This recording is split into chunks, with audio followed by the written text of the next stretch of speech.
Hello guys, Empress G here. And guys, I had a request over the Christmas for sorrel cake. And folks, sorrel cake, it takes a few stuff together. Anyway, folks, last night I did a video on how to puree sorrel and to make sorrel wine, which is basically that liquor and the sorrel together. And folks, my phone had full and I was emptying it and I deleted that by mistake. Anyway, I have all of that here. So basically, folks, I had to go to my storage room and finally get out my stand mixer because, folks, I can't take the hand mixer anymore. It's splattered too much. So anyway, this okay, sorrel cake, you can have alcohol or non-alcohol, and this is the alcohol. So I'm just gonna tell you quickly.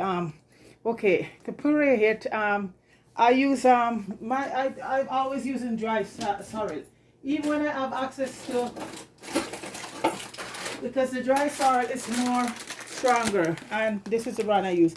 So I use 2 packages of this, guys, and what I did in order to get the alcohol puree, I put 2 packages of this in a pot with 1 bottle of red label or any sweet wine you want in the pot with some cinnamon stick, orange peel, and all of that. The same thing would be the same process as if you were making sorrel, okay? And you just let that the liquor come to a boil boil up with about 20 minutes until all the sorrel in it just turn pale, and you get one nice rich stuff. And this is it here, folks. This is the wine here.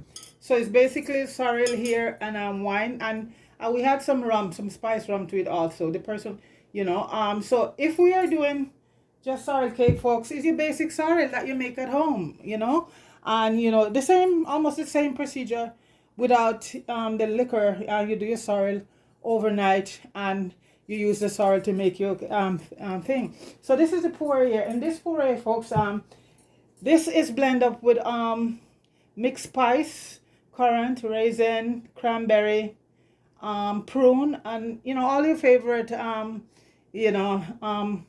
thing for cake. And so it is ground up and puree along with the sorrel puree. And the puree, sorrel puree is just once it's done, you puree it. I'm gonna do another video, folks, but you know what, it's there up on YouTube. You can see how to puree your sorrel. And like I said, we're doing an alcohol one right now, and the non-alcohol one, you just use a straight up sorrel. Okay, so basically, folks, right now I have my sugar, and I'm gonna leave everything in the description, folks, but I'll just run through it with you. So we're using a cup, remember we're using sorrel, so it's oh, and also during the process of this, we had sugar, about a half a cup of sugar to it when we're making the sorrel puree, because remember, folks, sorrel is very tart, right?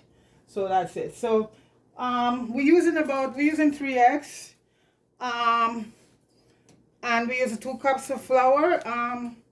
We gotta use, that's 2 cups of the puree there, and that's the puree with all the mixed fruits and the sorrel, the puree sorrel right there. And we will be using a cup of unsalted butter. If you use salted one, I would say leave the salt out. It depends on how much salt you like. And we have our regular cinnamon, your cherries, your essence, and we're going to be using a cherry essence. If you can't get the cherry essence, just use your plain essence, okay? And so basically that's all the stuff. Your baking powder, nutmeg for sure, folks, your vanilla, all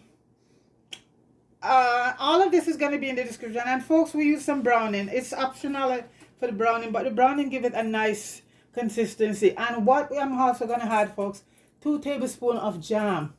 And folks, this jam give your cake a different level. It makes it thicker, nicer. And this is a professional baker who taught me this trick. And I'm going to be using you could use strawberry jam or any jam you have. I think I have strawberry and guava, but I'm going to use the strawberry because the color is more intense. So you put 2 tablespoons in it.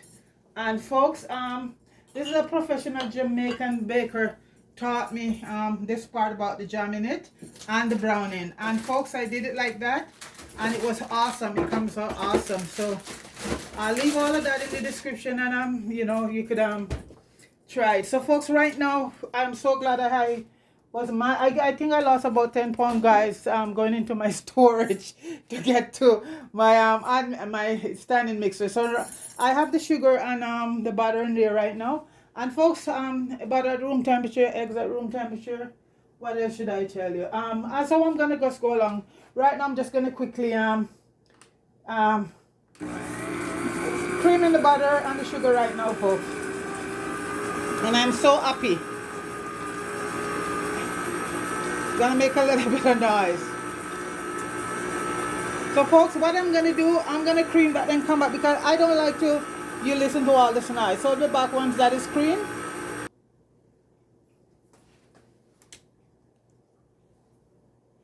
So guys, the sugar, the butter, the eggs have been all incorporated, and I'm gonna have the flour now. The flour is stiff already, and I've been everything near the mixed spice, cinnamon, nutmeg.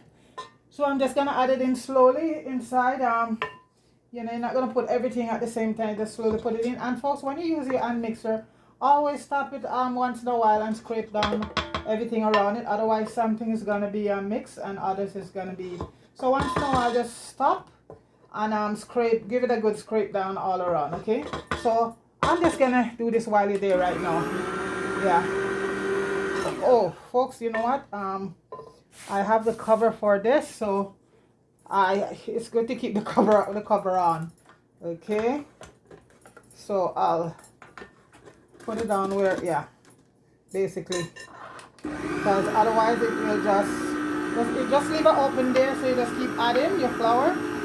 Otherwise, just like the mixer, it could, you know, certain things will spill out, and you don't want that. So I'm just slowly putting in all the flour and baking powder, everything. And as I said, I leave that in the description. And another day, I will make the puree for you guys. And it will be the alcoholic one I'll be making, guys, because the non-alcohol one is just going to be the So I'm going to stop it for a few minutes and just use your spatula and scrape down all around it. And folks, this make it so easy, you know. I would have to mix in dry thing in one bowl and